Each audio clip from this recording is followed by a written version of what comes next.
말씀의 제목은 혈혈증과 혈혈증 여인과 야이로의 딸입니다.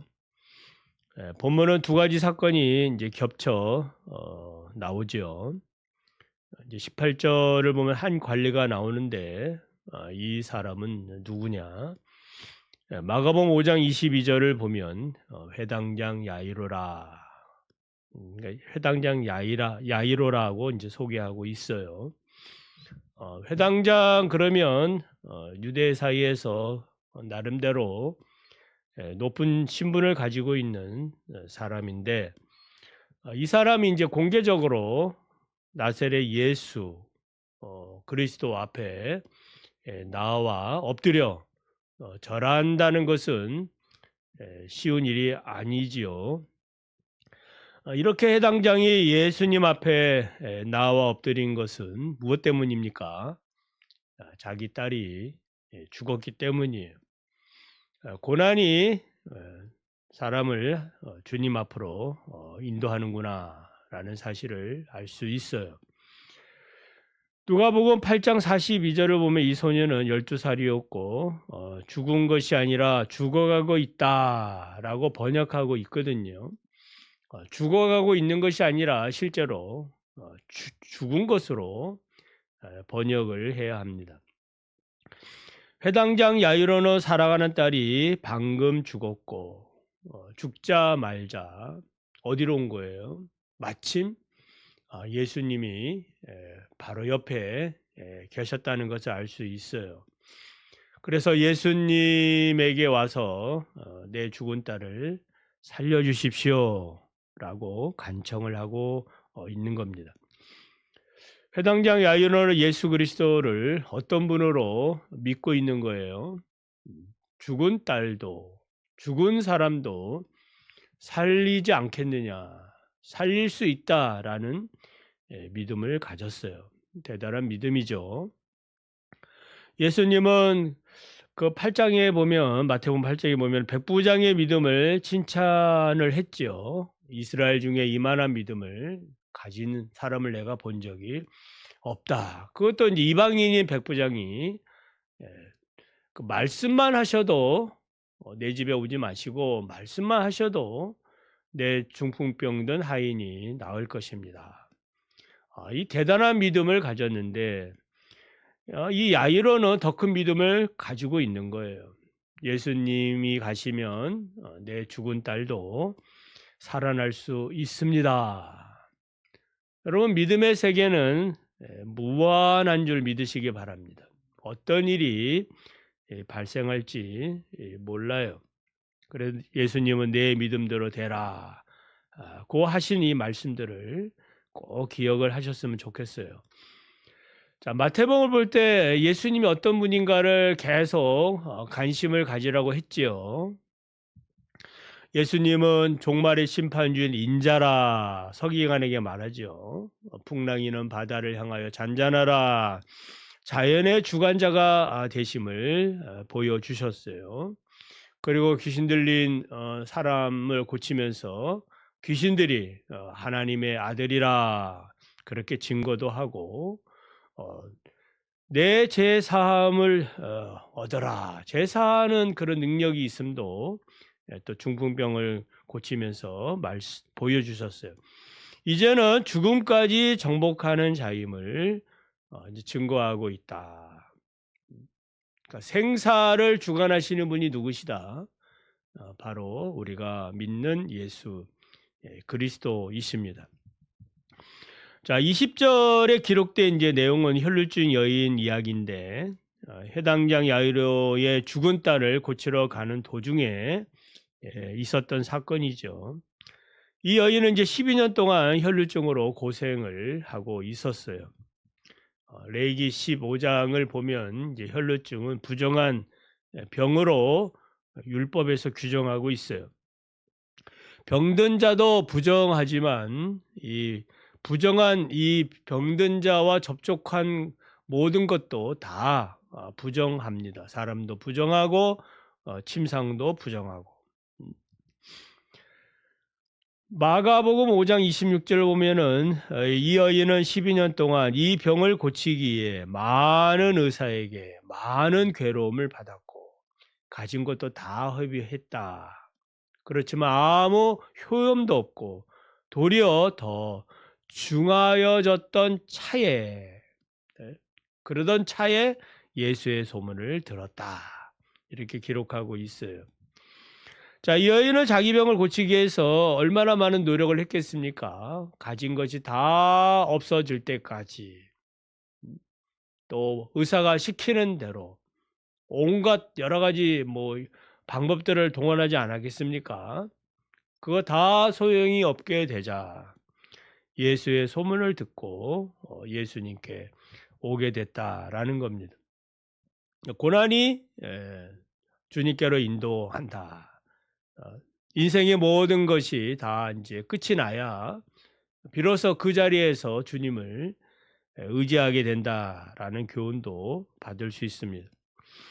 자, 율법에 대해서 누구보다 더 잘 알고 있었던 이 여인은 예수님께 나아가 예수님의 옷자락을 만지는 행위는 매우 위험한, 때로는 목숨을 건 시도였을 것입니다. 여자는 육체적인 고통과 사회적, 종교적으로 고립되어 그런 고통 가운데에 살고 있었는데 이렇게 사느니 차라리 믿음으로 예수의 옷자락을 만져보자. 예수님의 옷자락을 만지면 내 병이 나을 것이다 라는 그런 믿음을 가졌고 그 믿음대로 모험을 감행하게 되었다라는 겁니다. 예수님을 잃어버린 세상에서의 성공은 성공이 아닙니다. 그러나 세상에서 실패해도 예수님을 발견하게 되면 그것은 또 큰 성공이 되어질 수가 있는 거예요. 고난이 없었으며 이 여인이 예수님 앞에 나오겠습니까? 쉽지 않을 것입니다. 예수님의 옷자락을 만지면 나을 것이다. 온갖 방법을 다 동원했어도 안 나은 병이 옷자락 만진다고 낫겠습니까? 쉽지 않을 것입니다. 이게 믿음의 역사예요. 예수님이 거룩하신 분이고 우리는 부정하다면은 부정한 죄인이 거룩하신 예수님을 만지면 어떻게 될까? 이게 믿음이죠. 거룩해짐을 믿으시기 바랍니다. 주님의 거룩함이 나에게 오는 거예요. 이것이 예수님께서는 내 능력이 나갔다라고 말씀을 하셨습니다. 결국 이 여인은 예수님의 옷자락을 만짐으로 믿음의 역사를 경험하게 됐고 자신의 이 혈루의 이 병 근원이 사라짐을 느꼈어요. 거룩한 능력을 경험하게 됐다라는 사실입니다.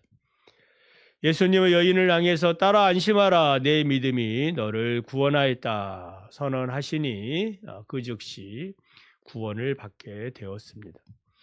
다시 말씀을 드리지만 혈루의 근원에서 구원받은 것은 그 여자의 믿음이에요. 옷자락이 아니다 이 말이에요. 믿음입니다. 믿음. 오늘도 우리가 믿음으로 주님의 옷자락을 만지시기를 바랍니다. 옷자락이 아니라 그 무엇도 믿음으로 나아가면 주님께서는 그 믿음 보시고 우리에게 구원을 베풀어 주시는 분임을 믿으시기 바랍니다. 자, 23절부터 다시 보면 이제 죽은 야이로의 딸을 살리는 말씀이죠. 잠시 혈루증 여인의 사건으로 가는 길이 지체가 되었어요. 어쩌면은 야이로의 그 입장에서 보면 급하지요. 그러니까 골든 타임이 있는데 죽었지만은 그래도 빨리 가서 조금이라도 1분이라도 빨리 가서 죽은 딸을 예수님이 안수하고 어떻게 해 주실 것을 기대하고 있었는데 그만 한 여인이 또 이렇게 옷자락 만지는 그 일로 인해서 지체가 되고 있다. 여인이 고침받은 것은 좋은 일이지만 한편으로 자기 딸이 지금 빨리 예수님이 가셔야 되는데, 물론 믿음이 있겠지만 이것도 하나의 믿음을 연단하는 과정일 수 있어요. 예수님이 죽은 나사로를 살리러 갔을 때에 뭐라고 얘기해요? 벌써 죽은 지가 나흘이 되었습니다. 그러니까 좀 더 일찍 왔으면은 뭐 어떻게 소망이라도 있을 텐데, 나흘이 돼서 지금 시체가 어떻게 됐다는 거예요? 썩어서 냄새가 나는데 뭐 다른 방법이 있겠느냐. 골든타임은 지나갔고, 소망이 없다라고 사람들은 생각했을 때에 예수님 나사로 무덤 앞에서 뭐라고 말씀하니까? 나사로야, 나오라. 그러니까 어떻게 됐어요? 죽은 자가 이제 살아서 나온 줄 믿으시기를 바랍니다. 자, 야이로의 집에 가보니까 피리 부는 자들과 떠드는 자들의 무리가 있었어요. 이들은 소녀가 죽었기 때문에 슬퍼하는 무리들이에요. 피리를 부는 자가 있고, 그러니까 이제 그 장례식장의 그러한 풍습이죠. 떠드는 자들, 이제 조문구획을 얘기합니다. 죽은 소녀가 12살이 되어서 죽었기 때문에 아까운 애구나, 아깝다, 뭐 이런 여러 가지 소리들을 하면서 이제 뭐 장례식장 떠들썩하지 않습니까? 뭐 이렇게 슬픔과 그런 시끄러움이 있는 것이 장례식이에요. 자, 예수님은 이들에게 말하지요. 물러가라. 이 소녀가 죽은 것이 아니라 잔다. 잔다라고 말하니까 뭐 당연히 무슨 소리입니까? 죽었는데. 예? 비웃는 거 당연해요. 예수님이 잔다라고는 얘기했지만 실제로 예수님도 죽은 줄 알아요. 그러면 이 잔다라는 말은 인간적으로 어떤 의미예요? 잠시 우리가 이제 지난밤 잘 주무시지 않았습니까? 그래 또 이렇게 일어나지 않았습니까? 그런 이제 수면 상태를 얘기하는데, 예수님께서 말씀하는 이 잠은 하나님의 관점이에요. 그러니까 예수님은 누구라 했어요? 하나님의 아들이시고 제사함을 주시는 분이고, 계속 지속적으로 예수 그리스도가 누구신지 지금 이렇게 말씀해 주고 있는데, 하나님의 관점에서 보면 죽음이라는 것은 뭐예요? 영원한 끝이 아니거든요. 잠시 자고 있는 겁니다. 주님의 관점이 그렇다는 거예요. 잠시 자는 겁니다. 예수님은 죽음을 다스리는 분이고, 죽고 사는 인생의 모든 문제를 그거를 좌지우지할 수 있는 분이심을 이제 보여 주시게 되는 거 아니겠습니까? 지금까지도 많은 사건들을 통해서 보여주셨고, 이제는 야이로의 그 간청에 따라, 그 믿음에 따라 죽은 자도 살려주시는 그런 놀라운 구원의 역사를 보여주게 됩니다. 예수님은 인간의 죽음을 잠시 자는 것으로 보시고, 마지막 날, 심판날에 모든 인생을 깨워 마지막 심판을 이제 행하시는 것이 성경의 가르침이죠. 그래서 영생과 영벌을 받을 자를 이제 구별하게 됩니다. 그러니까 예수님께서 능력으로 잠시 죽은 자를 깨울 수가 있는 거죠. 일어나라 할 수가 있는 거예요. 사람들은 이것을 믿지 못하기 때문에, 우리도 믿지 못하면 비웃을 수밖에 없죠. 무슨 소리냐. 지금까지 살면서 죽은 자가 살아나는 경우 못 봤다라는 겁니다. 그러니까 예수 그리스도가 누구신지 모르기 때문에 이런 불신의 태도를 갖고 있는 겁니다. 마가복음이나 누가복음을 보면은 예수님은 소녀의 손을 잡고 말하는 게 나오지요. 일어나라. 달리다굼. 유명한 말씀이죠. 소녀야 일어나라. 근데 마태복음은 이런 이제 명령은 없고 손을 잡은 것만 기록해 놨고, 이 소녀가 일어났다라는 그런 이야기만 있습니다. 레위기 21장을 보면 죽은 시체를 만지는 일은, 그런 것은 이 혈루증 여인이 예수님의 옷자락을 만짐으로 자신의 부정이 오히려 제거된 것처럼, 예수님은 이제는 뭐예요?